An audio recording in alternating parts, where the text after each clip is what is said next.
하나님 아버지, 오늘도 주 예수 보혈의 은혜를 기억하고 예수께서 우리에게 전해주신 그 복음을 기억하여 예배에 합당한 열매를 맺고 우리 신앙생활에 합당한 열매를 맺으러 이렇게 나왔습니다.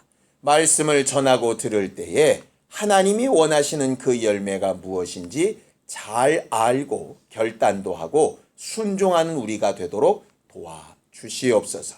우리에게 주신 것이 모두 하나님으로부터 온 것을 인정하고 그 대표로 일부를 하나님 앞에 헌금하여 내어드렸사오니 내게 주신 모든 것이 하나님으로부터 왔다는 것을 고백하는 이들에게 더 많고 귀하고 필요한 것들로 채워주셔서 저들이 일평생 하나님과 함께 살고 있는 즐거움과 기쁨으로 충만할 수 있도록 도우시고 역사하여 주시옵소서. 예수님의 이름으로 기도하였습니다. 아멘. 하나님의 말씀은 사도행전 14장 8절에서 18절까지 말씀을 함께 같이 합독하겠습니다. 사도행전 14장 8절에서 18절까지 말씀을 함께 같이 합독하겠습니다. 함께 읽습니다. 시작. 루스드라에 발을 쓰지 못하는 한 사람이 앉아 있는데 나면서 걷지 못하게 되어 걸어본 적이 없는 자라. 바울이 말하는 것을 듣거늘 바울이 주목하여 구원받을 만한 믿음이 그에게 있는 것을 보고 큰 소리로 이르되 내 발로 바로 일어서라 하니 그 사람이 일어나 걷는지라.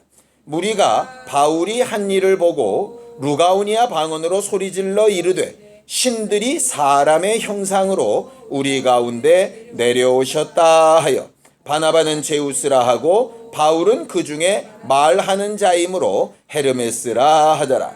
시외 제우스 신당의 제사장이 소와 화환들을 가지고 대문 앞에 와서 무리와 함께 제사하고자 하니 두 사도 바나바와 바울이 듣고 옷을 찢고 무리 가운데 뛰어들어가서 소리질러 이르되 여러분이여 어찌하여 이러한 일을 하느냐.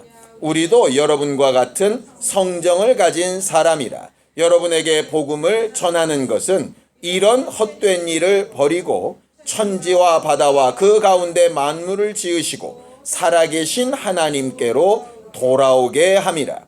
하나님이 지나간 세대에는 모든 민족으로 자기들의 길들을 가게 방임하셨으나 그러나 자기를 증언하지 아니하신 것이 아니니 곧 여러분에게 하늘로부터 비를 내리시며 결실기를 주시는 선한 일을 하사 음식과 기쁨으로 여러분의 마음에 만족하게 하셨느니라 하고 이렇게 말하여 겨우 무리를 말려 자기들에게 제사를 못하게 하니라. 아멘. 하나님이 하시는 모든 일에는 목적과 목표가 분명히 있습니다. 아들을 보내셨을 때에도 분명한 목적이 있고요. 창조를 하셨을 때에도 분명한 목적이 있습니다. 아브라함을 선택하시고 다윗을 선택하셨을 때에도 분명한 목적이 있었죠.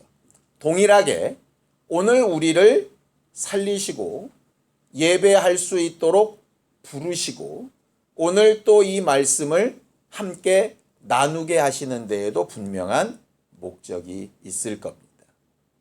그 목적이 순간순간 다를 수도 있지만 궁극적인 목적, 이 세상을 창조하시고 아들을 보내시고 성령을 보내시고 교회를 만드시고 우리를 모으시고 오늘 이 순간까지 살아있게 하시고 이렇게 예배하게 하신 궁극적인 목적은 딱 하나입니다. 뭘까요?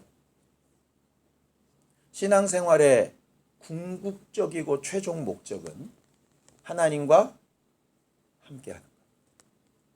그래서 예수란 이름과 함께 임마누엘이라는 이름으로 오신 거예요. 예수 이름 외에는 구원이 없죠. 그런데 그 예수와 동등한 이름이 뭐냐면 임마누엘입니다. 왜냐? 자기 백성을 저희 죄에서 구원하셔서 결국 목적이 뭐냐? 하나님과 함께하기 위해서요. 왜 하나님은 회개하기를 기다리시느냐? 하나님과 함께하기 위해서요. 그게 어디 나오느냐? 에베소서 1장에 나와요. 자, 에베소서 1장을 좀 보겠습니다. 에베소서 1장 10절입니다. 에베소서 1장 10절입니다. 함께 읽습니다. 시작. 하늘에 있는 것이나 땅에 있는 것이 다 그리스도 안에서 통일되게 하려 하심이라. 그 앞에 보면 그리스도 안에서 때가 찬 경륜, 하나님의 뜻의 비밀 이렇게 되어져 있죠. 하나님의 비밀, 하나님의 처음부터 지금까지의 변할 수 없는 온전한 계획인 경륜이 뭐냐?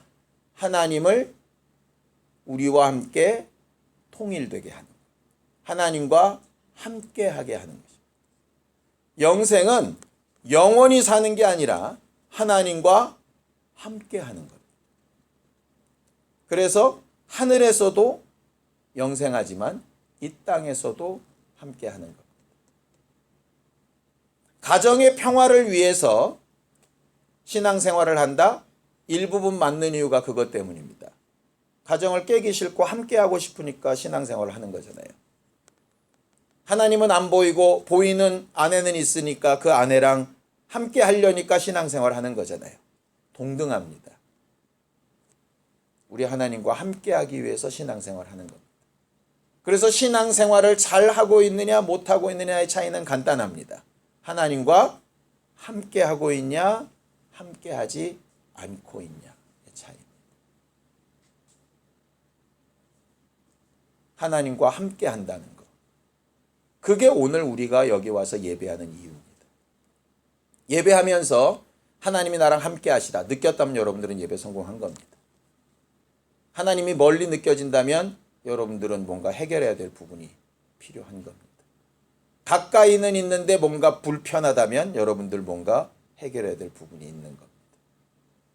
가까이 있는 것 같진 않으나 언제든지 찾으면 그분을 뵐 수 있다고 느껴진다면 여러분들은 신앙생활 잘하고 있는 건지 모르겠습니다. 하나님께서 우리에게 정말 바라시고 원하시는 건 아들을 보내시고 성령을 보내시고 말씀을 주신 가장 큰 이유는 하나님과 함께하기 위함입니다. 기억으로도 함께하고 행동과 선택으로도 함께하고 결정으로도 함께하고 그 결과를 누리는 것도 함께하는 거죠.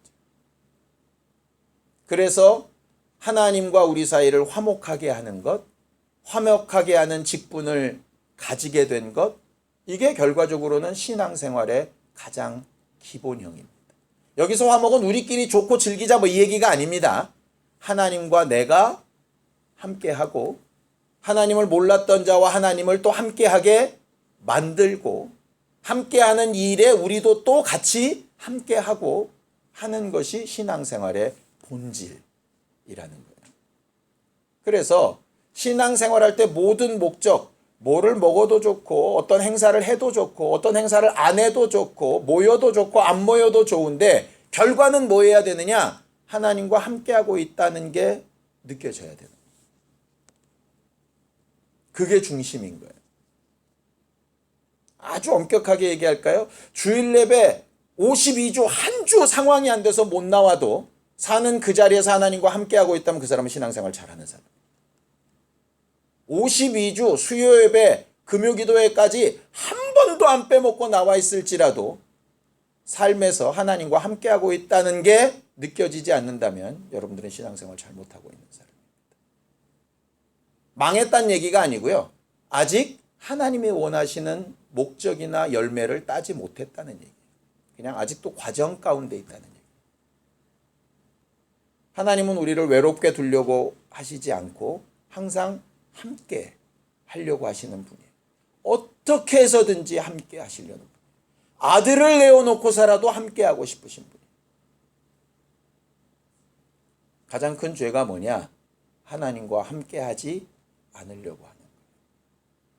어느 정도 컸다고, 어느 정도 능력이 있다고, 이제 이쯤 되면 내가 할 수 있다고 도움이 필요 없고 관심이 필요 없고 그렇게 하는 것 자체가 나한테 무의미하고 불편하다고 말하는 거예요. 그래서 이렇게 얘기하죠. 천국이 어떤 자의 것이라고요? 어린아이와 같은 자, 이렇게 되어 있죠. 어린아이들이 어려서는 엄마 아빠랑 뭐든지 함께 하려고 합니다. 귀찮을 정도로 함께 하려고 합니다. 껌딱지처럼 달라붙습니다. 제발 좀 떨어져 있었으면 좋겠습니다. 근데 어느 순간부터 뭘 같이 하자 그러면 싫다 그럽니다. 그때부터 죄가 시작이 되는 거예요. 하나님과 뭘 함께 하는 일에 자꾸 토가 달려 나옵니다. 뭘 함께 하자 그러면 왜 꼭 그렇게 해야 되냐고 자기 의견이 튀어나오기 시작하죠. 그때부터 신앙생활은 점점 내리막길을 걷는 겁니다. 여러분들은 어떻습니까? 하나님과 함께하는 기회, 하나님과 함께하는 만남, 하나님과 함께하는 시간, 하나님과 함께하는 행사 뭐 이런 게 있으면 막 가슴이 뛰고 함께 하고 싶습니까? 귀찮고 답답합니까? 여러분들 온도계로 체온을 재보시기 바랍니다. 그러면 답이 나옵니다. 답이 나와요. 사랑하는 관계라면 함께 있고 싶을까요? 따로 있고 싶을까요? 당연히 함께 있고 싶죠. 그러니까 연애하다가 사랑이 깊어지면 헤어지기 싫으니까 아예 한 집에서 살잖아요. 결과적으로 사랑이라고 하는 기본형이 뭐냐면요. 함께 하고 싶은 마음이에요. 몸은 함께 할 수 없으면 마음이라도 함께, 생각이라도 함께 하고 싶은 게 그게 사랑이에요. 사랑은 한다는데 함께 하기 싫어해요. 생각을 나누는 것도 싫어하고 마음을 나누는 것도 싫어해요. 힘든 일이든 기쁜 일이든 말하지도 않고 듣지도 않아요. 너는 너, 나는 나. 그러면서 사랑한대요. 말이 됩니까? 성경은 그게 말이 안 된다고 얘기를 하는 거예요. 그래서 말세의 기본적인 특징이 뭡니까? 서로 상관하지 말자는 거예요. 나 좋을 때만 함께하고 나 싫을 땐 함께하지 말자는 거예요. 그게 자기를 사랑하고 이거든요. 기본적으로 우리가 기복신앙이라고 불리는 게 뭐냐면 이런 겁니다. 자기가 필요할 때 하나님을 찾는 거예요. 관계는 내가 필요할 때 하나님을 찾았으면 반대도 존재해야죠. 하나님이 찾으실 때도 내가 존재해야 되잖아요. 그런데 그게 싫은 거예요. 기복신앙은 뭐냐? 내가 필요할 때만 나타나시라는 거예요. 내가 귀찮을 때는 나타나지 말고. 나쁜 관계죠. 아이들이 용돈 주고 학비 주고 밥 먹여주고 할 때만 부모, 엄마, 아빠라고 얘기하고 정작 자기 하는 일에 뭔가 함께 하려고 하면 부담스럽다고 한다? 그렇다면 그건 사랑의 관계가 아닙니다. 깨진 거예요. 계속 연속으로 말씀드리지만 신앙생활, 하나님과의 관계, 부부관계, 가족관계, 형제, 애인, 친구관계 모든 관계는 쌍방입니다. 쌍방은 절대로 한쪽으로만 몰려갈 수 없어요. 물론 아주 어려운 상황들이 있다면 그 어떤 시점은 한쪽에 좀 몰릴 수 있겠죠. 그러나 그런 관계가 계속되는 건 건강한 관계가 될 수가 없습니다. 하나님과의 관계도 마찬가지예요. 그래서 우리가 신앙생활 할 때 나는 정말 하나님과 함께 하고 있나 하는 것을 좀 잘 돌아볼 필요가 있습니다. 예수께서 오셔서 복음을 전파하시면서 가장 처음 얘기하셨던 회개하라. 메타노 회태.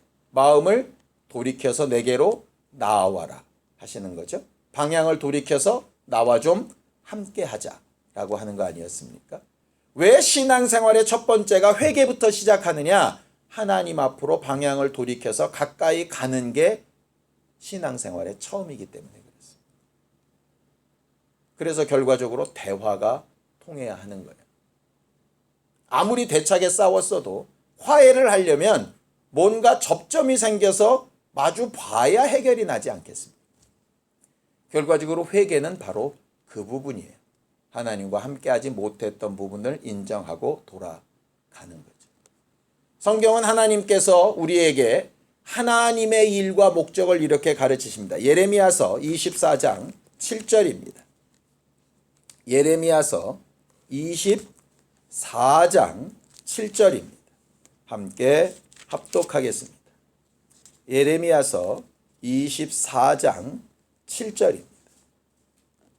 함께 읽습니다. 시작. 내가 여호와인 줄 아는 마음을 그들에게 주어서 그들이 전심으로 내게 돌아오게 하리니 그들은 내 백성이 되겠고 나는 그들의 하나님이 되리라. 하나님의 하시는 일은 뭐냐? 하나님인 줄 아는 마음을 그들에게 주어서 결과는 뭡니까? 하나님께로 돌아오게 하겠다. 이게 하나님의 목적입니다. 아까 우리가 읽었던 성경 본문으로 돌아가면 이렇게 되어져 있습니다. 16절, 17절을 한번 읽어보겠습니다. 시작. 하나님이 지나간 세대에는 모든 민족으로 자기들의 길들을 가게 방임하셨으나 그러나 자기를 증언하지 아니하신 것이 아니니 곧 여러분에게 하늘로부터 비를 내리시며 결실기를 주시는 선한 일을 하사 음식과 기쁨으로 여러분의 마음을 만족하게 하셨다 그랬습니다. 이게 무슨 얘기냐면 이런 겁니다. 이방인들에게는 율법을 주신 적도 없고 모세라는 지도자를 주신 적도 없고 다윗이라는 왕을 주신 적도 없어요. 그러니까 그들은 자기들의 마음대로 살았죠. 하나님과 함께하는 삶이란 것 자체를 몰랐습니다. 그러면 그렇게 몰랐던 것이니 그들은 죄가 없느냐?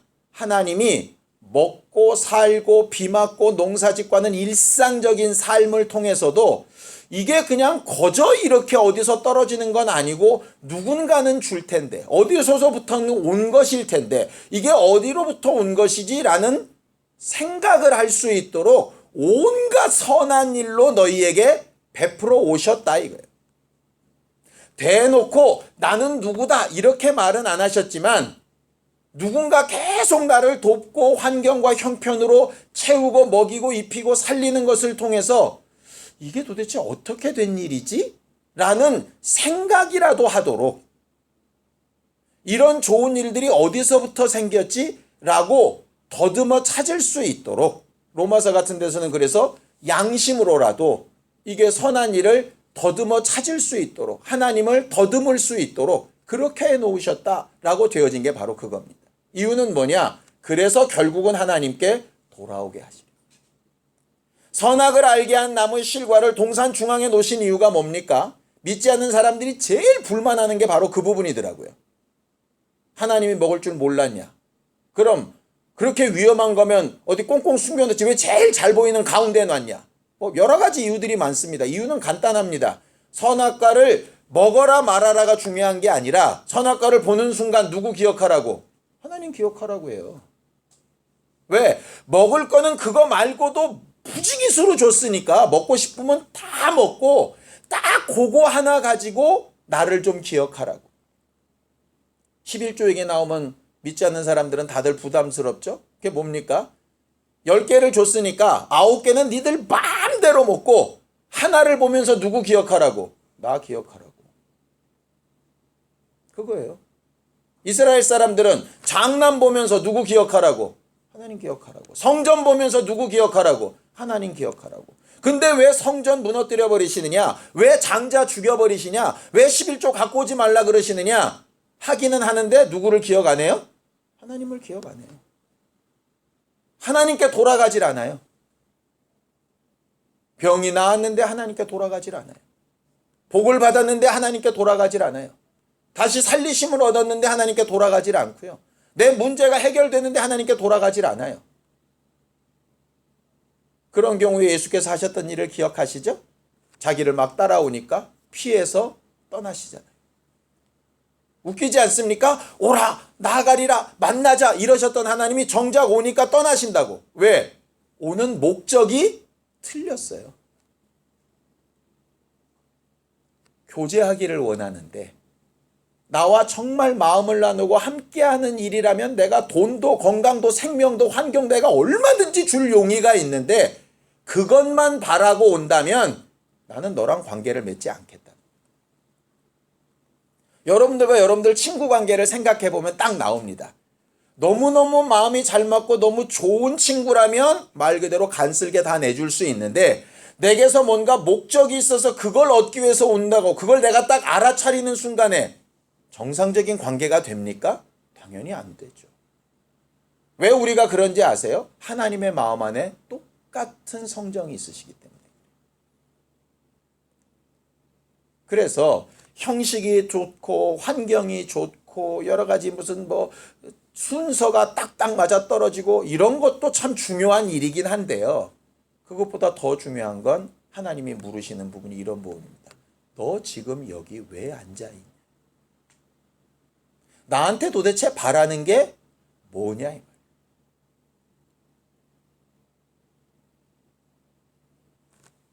집도 월세방에 월급도 별 볼 일 없고 미래의 소망도 그리 밝지 않은데 자기랑만 있으면 너무 행복해. 그거예요. 하나님이 정말 바라시고 원하시는 게 그거예요. 사도 바울이 고백했던 게 그거 아닙니까? 내가 부한 데 처하든지 가난한 데 처하든지 잡혀있든지 매를 맞든지 나는 하나님으로 인하여 만족합니다. 주만 계시면 나는 얼마든지 행복할 수 있습니다. 너무 멜랑꼬리하고 이상합니까? 이 세상은 지혜와 상관없는 것 같습니까? 맞습니다. 이 세상 그렇게 살면 못 삽니다. 그런데 하나님 앞에서는 그렇게 살아야 되거든요. 너무 순진하네. 맞습니다. 하나님 앞에서 그렇게 순진해야 되거든요. 근데 우리가 얼마나 때가 묻었든지 그게 잘 안 되는 거예요. 겉껍데기는 훈련이 돼서 뭔가 그럴듯해 보이는데 속이 그게 잘 안 되는 거죠. 목사에게 또 먼저 믿은 우리들에게 하나님께서 일을 이렇게 맡기셨을 때 우리는 어떻게 일하면 가장 좋을까라고 생각을 했더니 침례 요한처럼 일하면 참 좋겠다는 생각이 들었어요. 왜냐? 예수의 은혜 빼고 성령의 역사 빼고 여자가 낳은 사람 중에 최고가 침례 요한 아닙니까? 그러니까 막말로 하나님의 도우심과 상관없이 사람으로 살 수 있는 최고봉이 누구냐면 침례 요한이잖아요. 그러니까 침례 요한이 어떻게 사역을 했는가를 보면 나머지 은혜와 성령으로 역사하시는 은사와 이런 것들은 이제 하나님이 하실 거니까 그건 하나님이 하실 일이고 내가 할 일은 침례 요한처럼 하면 되지 않겠습니까? 성경을 좀 보죠. 누가복음 1장 17절입니다. 누가복음 1장 17절입니다. 함께 합독하겠습니다. 누가복음 1장 17절입니다. 16절부터 읽죠. 16절부터 17절까지 함께 읽습니다. 시작. 이스라엘 자손을 주 곧 그들의 하나님께로 많이 돌아오게 하겠습니다. 그가 또 엘리야의 심령과 능력으로 주 앞에 먼저 와서 아버지의 마음을 자식에게 거스르는 자를 의인의 슬기에 돌아오게 하고 주를 위하여 세운 백성을 준비하리라 그랬어요. 이 일을 위해서 포도주나 독주도 마시지 않고 모태로부터 성령의 충만함을 입었고 자기 영광을 구하지도 않았고 입는 것이나 자는 것에 신경 쓰지도 않았다입니다. 고행을 해서 신앙생활을 잘했다는 얘기가 아닙니다. 그는 훨씬 더 집중하고 훨씬 더 애써야 될 일 때문에 먹는 것, 마시는 것, 입는 것, 자는 것, 사람들의 평판 이런 거에 관심이 없이 가장 중요한 일에 몰두했는데 그게 뭐냐? 첫 번째는 아버지의 마음을 자식에게 전하는 거예요. 예를 들어 이런 경우 있지 않습니까? 주로 우리나라 가정의 특성이 아버지랑 아들이 대부분의 경우는 좋은 관계가 아닌 경우가 많습니다. 굉장히 신기합니다. 소위 여러 가지 컴플렉스를 얘기하면서도 얘기를 하지만 어쨌든 아버지랑 아들은 점점 자라가면서 이상하게 적대관계 내지는 대립관계인 경우가 되게 많아요. 이거를 가장 잘 해결하는 키가 누구한테 있는지 아십니까?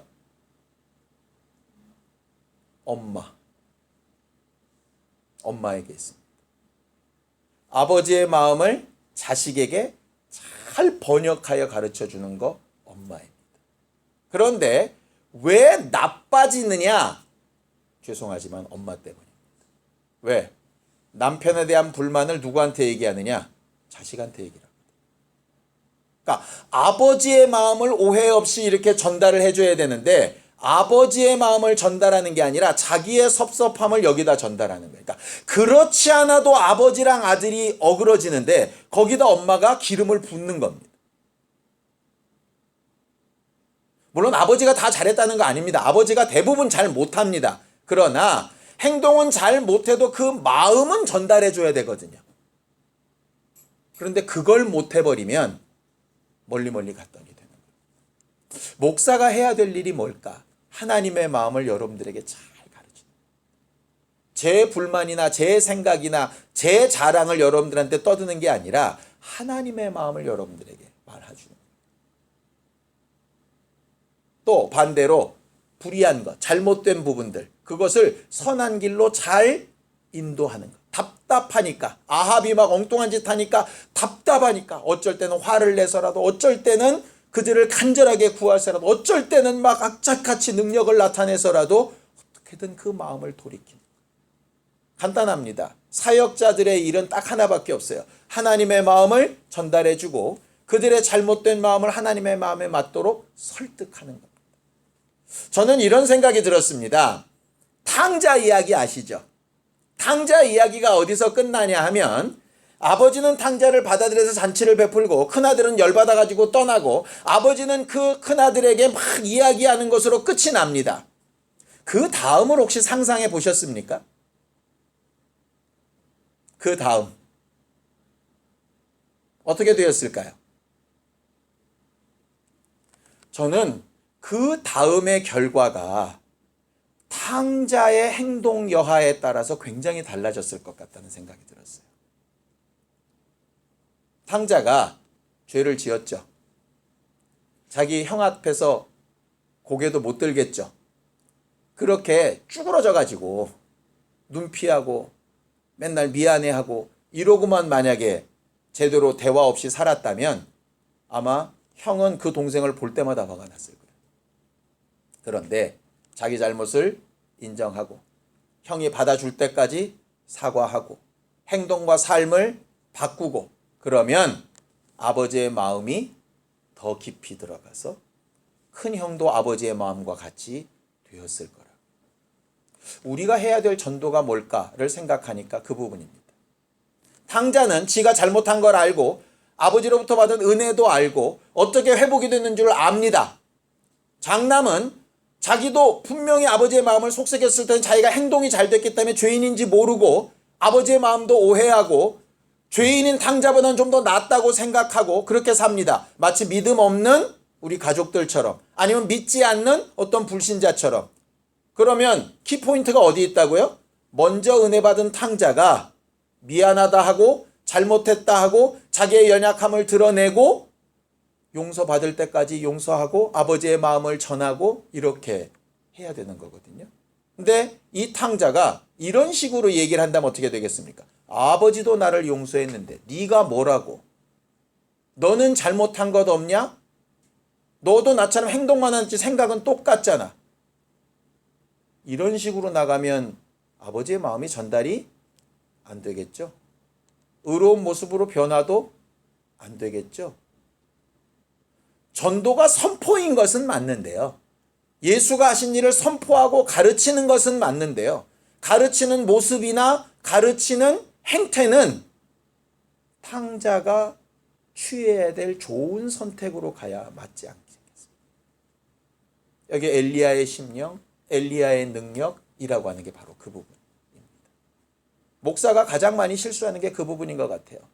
답답하다 보니까 어떤 경우는 좀 강압적으로 고압적으로 막 야단을 치면서 얘기할 때도 있겠죠. 그런데 그거는 막말로 20번에 한 번, 50번에 한 번이어야지 그게 항상 고압적이면 그게 어떻게 아버지의 마음이 전달이 되겠어요. 그런 실수를 계속 범하고 있는 결과죠. 능력이 있다고 뭔가 나타나고 있다고 그들과 다르다고 이렇게 하는 거예요. 오늘 성경에 보면 루스드라에서 발을 쓰지 못하는 한 사람을 고치는 얘기가 나옵니다. 너무 재미있게도 사도행전 초반에 오순절 사건이에요. 베드로와 요한이 기도하러 성전에 올라갔던 거 기억나시죠? 성전 미문이라는 곳에 나면서부터 걸어보지 못한 사람 이야기가 나오죠. 첫 번째 이적이 안진뱅이를 일으키는 거였는데 여기도 그 이적이 안진뱅이를 일으키는 똑같은 상황이 됩니다. 재밌는 것은 이런 겁니다. 회당에 나가서 막 말씀을 전하는데 많은 사람이 말씀을 들었어요. 그런데 이적은 누구에게만 나타나냐? 딱 한 사람에게만 나타났어요. 어떤 사람? 믿음이 보였던 사람이에요. 거기 그렇게 돼 있죠? 자, 9절 보겠습니다. 9절 함께 읽습니다. 시작. 바울이 말하는 것을 듣거늘 바울이 주목하여 구원받을 만한 믿음이 그에게 있는 것을 봤다 그랬어요.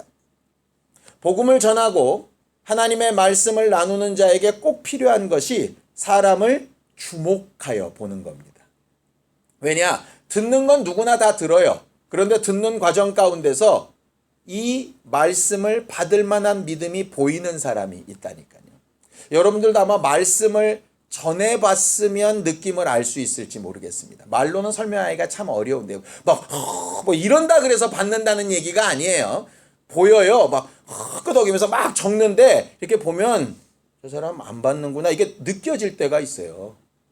전혀 이렇게 그런 액션은 없는데 그냥 설교를 하다 보면 이렇게 딱 그 사람에게만 하고 있는 것처럼 느껴질 때가 있어요. 그러니까 그 얘기를 하는 겁니다. 뭐냐? 듣기는 듣는데 그냥 듣는 게 아니라 진짜로 뭔가를 좀 얻어보려고 막 이렇게 하는 거죠. 얻어보려고. 그렇게 하는 아이를 보면서 그 사람을 보면서 얘기하는 겁니다. 능력이 많으니까 무조건 받고 떨어져라 이게 아니라 그 대상자 쌍방간의 관계에서 이적이 딱 나타난 거예요. 이적이 나타나서 걸어보지 못했던 사람이 걷게 되니까 온 동네가 난리가 났습니다. 대단하죠? 이 대단한 기세를 몰아서 부흥을 막 일으킬 것 같은데 쉽게 얘기하면 어느 연예인이 와가지고 간증 한번 했더니 300명 모였대더라. 그럼 그 다음 주에 또 다른 연예인 더 센 연예인 막 이렇게 해가지고 막 그렇게 할 만한데 바나바와 바울은 그렇게 가지 않는 거예요. 지금 이게. 왜냐? 그렇게 막 들이 모았다고 되는 문제가 아니라 이게 하나님과 함께하는 사람들이 필요한 거거든요. 그래서 그를 살려내고 만족하고 있었는데 이것들이 신기한 것을 본 것으로 끝나고 그들을 신처럼 여겨서 막 섬기기 시작하는 겁니다. 왜 그런가를 봤더니 그 당시에 그런 루머들이 있었대요. 제우스 신과 헤르메스 신이 동네마다 돌아가는데 그 신들을 알아보고 잘 접대한 도시들은 복을 많이 받았고 제대로 접대를 못한 도시들은 저주를 받았다라고 하는 루머가 그때 굉장히 많이 돌았었다 그래요. 그 당시 기록들에 보면. 그러니까는 이스라엘 사람들도 가난한 자나 나그네들을 잘 대접하죠. 왜 그러냐? 그게 천사일까 봐거든요. 똑같은 거예요. 결과적으로 복은 받고 싶은데 어떻게 복을 받아야 되느냐? 하나님인 하나님의 천사나 신들을 잘 대접해야 되는 거예요. 근데 못 알아보면 대접을 못 하잖아요. 그런데 이들이 봤더니 이게 그런 루머에 딱 맞는 거죠. 그러니까 왜 막 그렇게 와가지고 헌화하고 소잡고 왜 이러느냐? 복 받으려고. 나는 걸으니까 걷는 복은 필요 없지만 다른 복들을 받고 싶으니까 막 오는 거죠. 그때 바나바와 바울이 옷을 찢고 사람들 안에 들어가서 그걸 막 흩어내면서 뭐라고 외치느냐 하면 이렇게 얘기를 하는 겁니다. 15절입니다. 함께 읽죠. 15절. 시작. 이르되 여러분이여 어찌하여 이러한 일을 하느냐 우리도 여러분과 같은 성정을 가진 사람이라 여러분에게 복음을 전하는 것은 이런 헛된 일을 버리고 천지와 바다와 그 가운데 만물을 지으시고 살아계신 하나님께로 돌아오게 함이라 그랬어요. 복음을 전하는 목적이 뭐냐? 병 낫기 위해서 문제 해결하기 위해서 소위 그들이 원하는 복을 얻기 위해서가 아니라 여기서 아니란 말을 잘 이해하셔야 됩니다. 아니라는 얘기는 그런 거는 필요 없다라는 얘기가 아니에요. 그건 과정 가운데 필요한 것이고 복음의 궁극적인 목적은 두 가지라는 거예요. 첫 번째, 헛된 일을 버리고 하나님께 돌아오는 거예요. 그러니까 헛된 일을 버리는 것도 사실은 목적이 아니에요. 이것도 과정이에요. 그렇죠? 헛된 일은 버렸는데 하나님께 안 돌아오면 무의미하다니까. 결론은 하나님께 돌아오는 거예요. 그러니까 하나님께 돌아오는 일이 필요하다면 한 번도 걸어보지 않은 사람이 낫는 거고요. 반대로 하나님께 돌아오는 일이 필요하다면 어제까지 잘 걷던 인간이 오늘부터 갑자기 못 걷게 되는 거예요. 여러분들은 인정하기 싫겠지만 하나님께 돌아오는 일이라면 어제까지는 돈 하던 사람이 갑자기 돈벼락을 맞을 수도 있고요. 하나님께 돌아오는 일에 필요하다면 어제까지는 흥청망청 쓰던 사람이 갑자기 쫄딱 망하는 수도 있습니다. 우리는 인정하기 싫지만 하나님께 돌아오는 일이라면 하나님의 아들이 임금으로 막 추대되어서 호산나 다윗의 자손이여 할 때가 있고요. 하나님께 돌아오는 일을 위해서라면 십자가를 지고 외롭게 6시간 동안 물과 피를 흘리며 죽어갈 때도 있습니다. 목적은 뭐냐? 하나님께 돌아가기 위해서라면.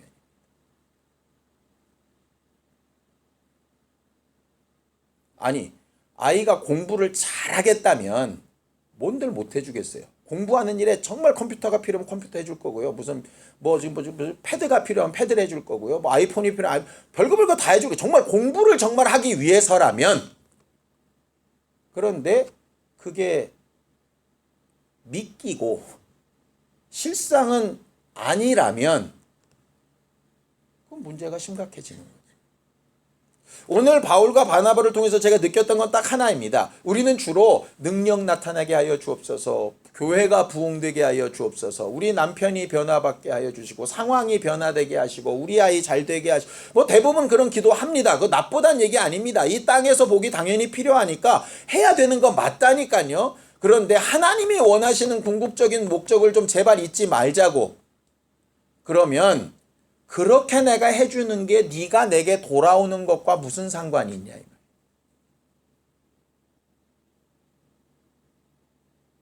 하나님은 그거 하나 원하시는 거예요. 네가 내게 가까이 돌아와서 나랑 더 사랑하는 관계가 되고 어떤 상황에서도 나를 떠나지 않고 나를 더 기억하고 나를 가까이 할 수만 있다면 내가 뭐든지 해주겠다는 거예요. 그것만 분명하다면. 근데 그런 마음이 없다면 하나님으로서 어떻게 하셔야 되느냐. 그래서 이렇게 되어 있습니다. 자, 마가복음 8장 35절입니다. 마가복음 8장 35절입니다. 마가복음 8장 35절입니다. 함께 읽겠습니다. 마가복음 8장 35절 시작. 누구든지 자기 목숨을 구원하고자 하면 잃을 것이요 누구든지 나와 복음을 위하여 자기 목숨을 잃으면 구원하리라. 저는 그전에는요, 나와 복음을 위하여, 그러니까 예수 복음, 예수 천당, 예수 믿으세요, 예수 보혈, 그게 복음이라고 생각을 했어요. 그런데 오늘 읽은 대로 따지면 그 복음이 뭐죠? 헛된 일을 버리고 하나님 앞에 돌아오는 일, 돌아오게 하는 일이에요.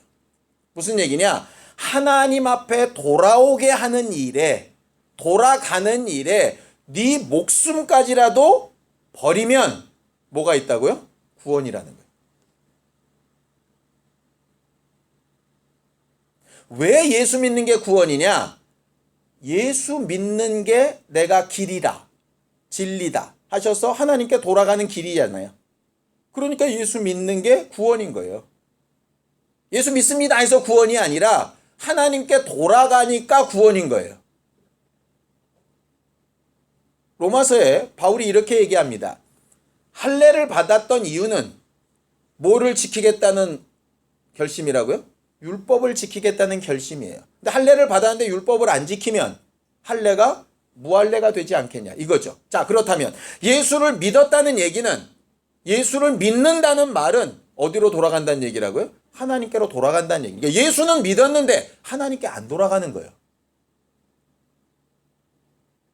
또 11조에게 대해서 죄송한데요. 그러니까 10분의 1 얘기가 아니라 하나님을 인정하며 드리는 것이 꼭 필요하냐? 아니, 믿었다며.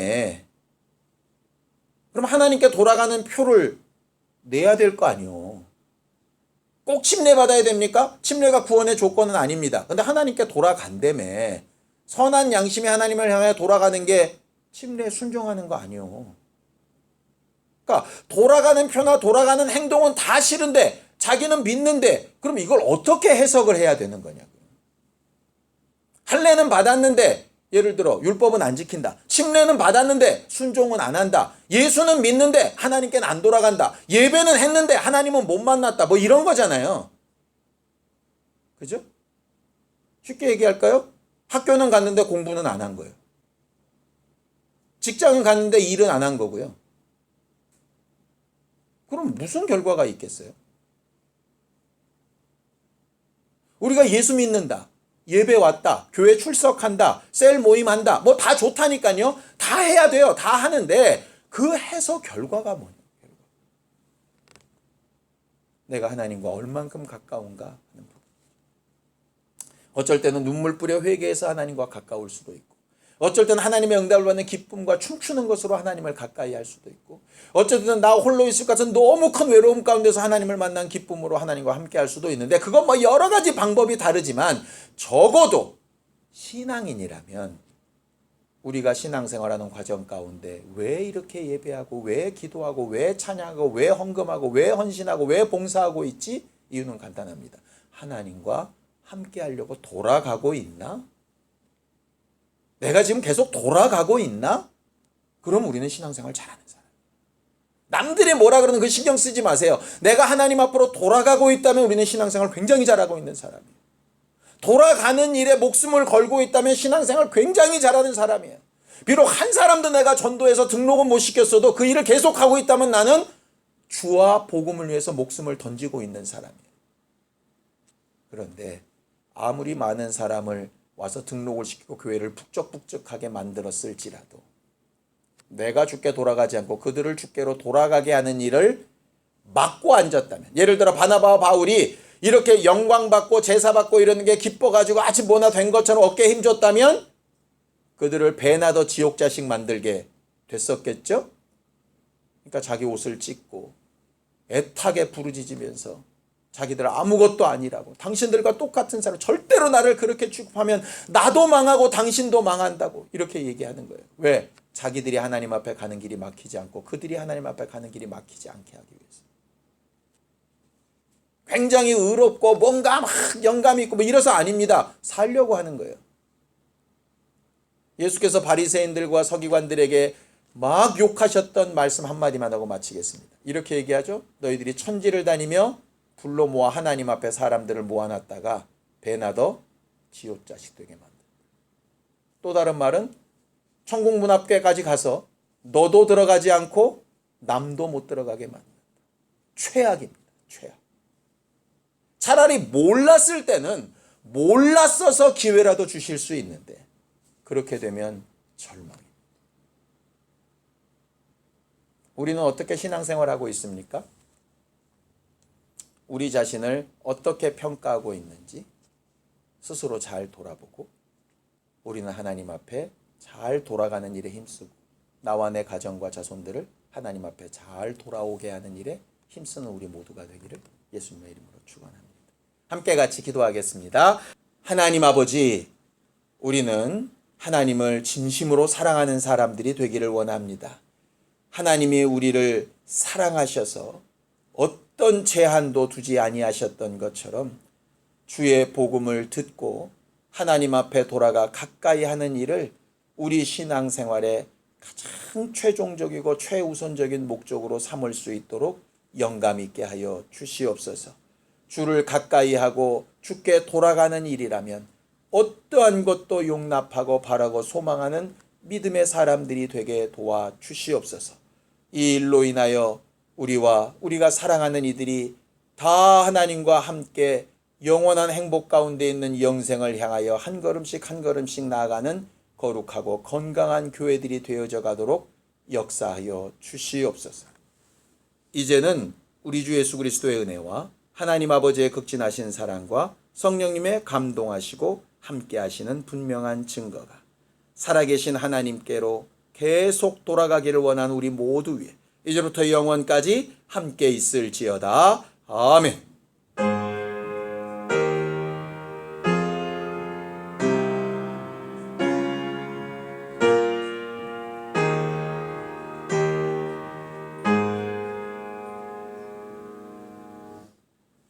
우리 예배 받으신 하나님 앞에 감사한 박수 내겠습니다. 수고하셨습니다. 감사합니다.